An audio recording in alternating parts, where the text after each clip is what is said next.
साथियों, व्यायाम हमारी एक अनिवार्य आवश्यकता।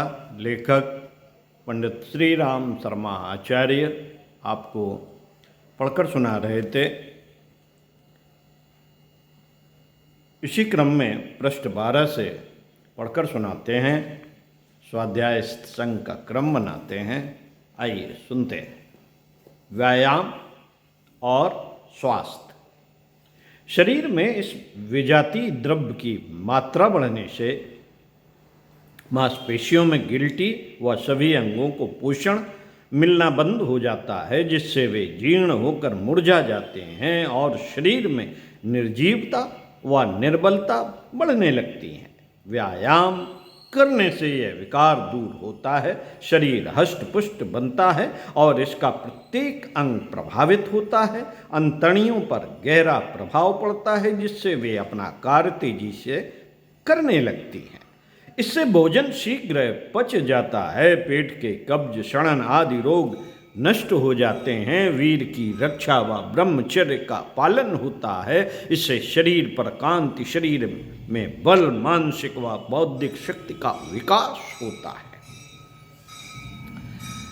व्यायाम करने से पूरा शरीर हिलता डुलता और अंग प्रत्यंग पर जोर पड़ता है। इससे जमा हुआ मल और कचरा पिघलकर श्वास, मूत्र, थूक और पसीने द्वारा बाहर निकल आता है। खून में मिले हुए विकार को फुफ्फुस जला डालते हैं और वह सांस के द्वारा बाहर निकल जाता है। इससे फेफड़ों को बल मिलता है, रक्त स्वच्छ होता है, शरीर में चुस्ती आती है और लगनशीलता प्रखर बनी रहती है। कमर का दर्द, आंतों के रोग, प्रमेह, स्वप्न दोष दूर होते हैं और आंखों की ज्योति बढ़ती है। भिन्न भिन्न प्रकार के लाभ प्राप्त करने के लिए स्थित अवस्था और सुविधा अनुसार लोग व्यायाम का चुनाव कर सके, इसके लिए स्वास्थ्य शास्त्रियों ने अपनी अपनी तरह के अनेक व्यायाम निर्धारित किए हैं। इनकी आंतरिक क्रिया एक जैसी होते हुए भी प्रभाव भिन्न भिन्न प्रकार के होते हैं और उनसे मिलने वाली शारीरिक स्वस्थता व मानसिक प्रसन्नता भी कई तरह की होती है। पर व्यायाम प्रायः हर दृष्टि से लाभदायक ही होते हैं। दंड बैठक कुश्ती। साथियों, कहावत है, दंड बैठक कुश्ती, रोग रहे न सुस्ती। शरीर का मांसल, सुडौल और कसदार बनाने में ये तीनों व्यायाम बड़ा महत्व रखते हैं। भारतवर्ष में प्राचीन काल से इनका प्रचलन रहा है। कुश्ती में तो भारतवर्ष विश्व में सर्वोपरि रहा है। कुश्ती के दांव पेचों की बड़ी बारीकी से खोज हुई है। इनसे जहां पकड़ धकड़ कर बाहर निकलने, छींटने पटकने में शरीर की नस नस का व्यायाम हो जाता है, वहाँ बुद्धि की सूझबूझ और मनोरंजन भी काफ़ी होता है। कुश्ती हमारे यहाँ न केवल लड़ने वालों में अपितु दर्शकों के लिए स्वास्थ्य एवं उत्साह वर्धक मानी गई है। इसका लोगों पर सूक्ष्म मनोवैज्ञानिक प्रभाव पड़ता है। लोग स्वस्थ रहने की प्रेरणा ग्रहण करते हैं, इसलिए हमारे यहाँ अखाड़े व दंगलों का आज भी प्रचलन चला आ रहा है। यह प्रयास गांव गांव चलने चाहिए। वह जहां सामूहिक व्यवस्था न बन पड़े, वहां भी लोगों को व्यक्तिगत रूप से दंड बैठक लगानी चाहिए। यह सीधी व सरल कसरतें हैं। इनमें सीना चौड़ा होता है, भुजदंडों की मांसपेशियों और जांघें सुडौल बनती हैं, पैरों में शक्ति आती है, आमाशय पुष्ट होता है, कमर मजबूत होती है, तमाम नसों पर बराबर जोर पड़ता है, जिससे सब अपना काम ठीक करने लगती है। कुश्ती मिट्टी में करने से शरीर का विष भी दूर होता है। इन कसरतों में श्वास प्रश्वास की तीव्रता का लाभ अन्य कसरतों के समान ही होता है। मुगदर भांजना भारतवर्ष की प्राचीन कसरत रही है। मुठभेड़ की लड़ाई और तलवार चलाने के लिए कलाई और बाजुओं की शक्ति आवश्यक होती है, यह मुदगर भांजने से आती है। इसमें भुजाएं मांसल व ठीक बनी रहती हैं, सीना चौड़ा हो जाता है, इंद्रियां खुल जाती हैं, शरीर में फुर्ती जागृत होती है, बल और पुरुषार्थ बढ़ता है। डंबल विदेशों की व्यायाम प्रणाली है। डंबल भी मुगदरों की तरह उनसे कुछ हल्के होते हैं, अतः इन्हें कम ताकत के लोग भी कर सकते हैं। इससे कलाई और पंजे की ताकत विशेष बढ़ती है। स्प्रिंग खींचकर छाती और हाथों की चौड़ाई में बढ़ाना, रबड़ की गोलाकार डोर को फैलाना, ये कसरतें भी इसी के अंतर्गत हैं। स्कूलों व सार्वजनिक संस्थाओं द्वारा इसका प्रयोग हो सकता है, क्योंकि ये तमाम कसरतें कीमती पड़ती हैं।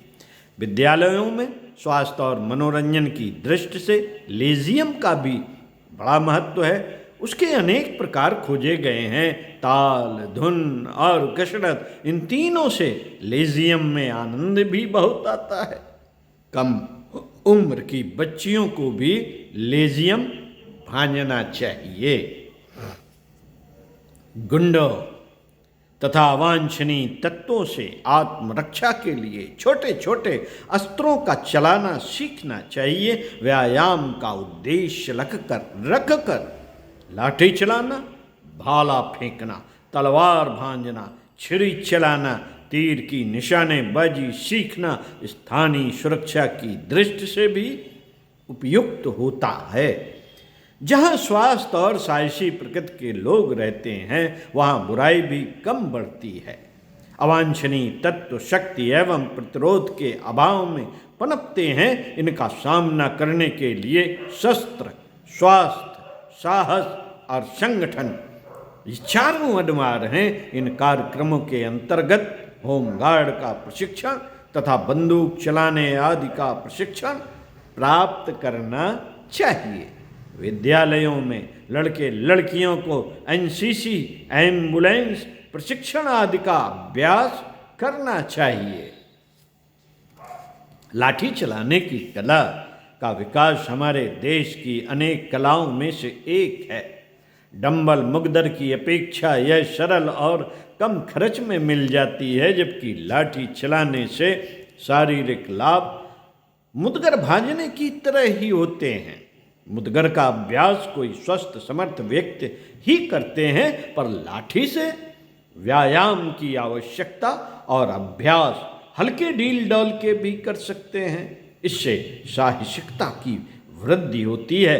कई बार जंगली जानवरों अथवा कुत्तों का सामना करना पड़ जाता है, उस समय लाठी बहुत साथ देती है।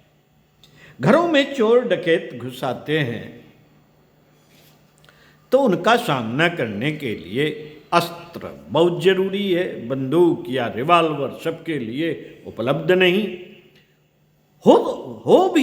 हो भी तो उसे चलाने और मनमाना प्रयोग में भी प्रतिबंध लगा हुआ है, पर लाठी में ऐसी कोई बात नहीं।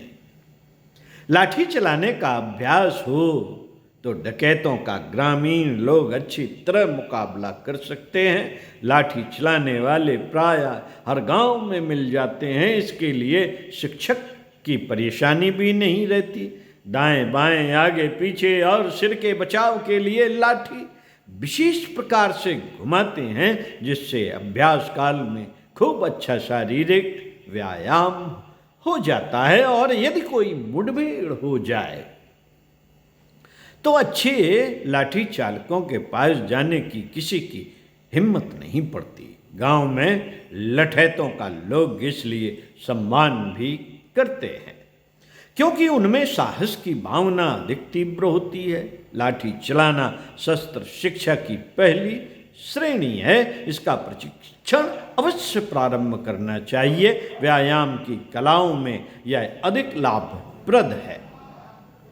मित्रों, अनुशासन शिक्षा के लिए पीटी का बड़ा महत्व है। एक साथ विभिन्न शारीरिक क्रियाओं की तालबद्ध कसरतों से क्रमबद्धता, सामूहिकता और संगठन की भावना पैदा होती है। ऐसी कसरतों में गर्दन को दाएं बाएं मोड़ना, हाथों को आगे पीछे ऊपर नीचे घुमाना, कमर से ऊपर के हिस्से को मोड़ना, पांव और टखने की कसरत, एक साथ हाथ पांव और कमर की कसरतें आदि सम्मिलित हैं। इन कसरतों से शरीर में आकुंचन प्राकुंचन क्रिया होती है, जिससे शरीर को बल मिलता है, जोड़ों की गिल्टियाँ खुल जाती हैं और उनमें मजबूती आती है, शरीर सुडौल और संतुलित रहता है तथा सारे शरीर का व्यायाम हो जाता है। इसी प्रकार व्यायाम विशेषज्ञ सैंडो की निकाली हुई 4 महत्वपूर्ण कलाएं हैं, जो श्वास प्रश्वास क्रिया पर आधारित होने से काफ़ी लाभप्रद हैं। ये पीटी की तरह ही होती हैं, पर उनमें हाथ, कलाई, कमर और पैरों को मोड़ने और उनकी कसरत पूरी करने तक सांस रोके रहने और बाद में छोड़ने की प्राणायाम क्रिया भी सम्मिलित है। इनमें क्रम से हल्की सांस खींचना, रोकना, बाहर निकालना तथा व्यायाम करना, ये 4 बातें सम्मिलित होती हैं। इसमें व्यायाम और प्राणायाम का एक साथ लाभ मिलता है। साथियों, आसन और प्राणायाम इस संदर्भ में अगले वीडियो में आपको पढ़ के बताएंगे, पृष्ठ 17 से, और भी तमाम सारे एक्सरसाइज की बातें। साथियों, इसका उद्देश्य मात्र इतना है कि आप में वही बचपन में जो पीटी करते थे वो फिर से जाग जाए। कुछ ना कर पाए तो पीटी तो करने ही लगे। तो सुनते रहिए कुछ अच्छा और पढ़ते रहिए कुछ अच्छा।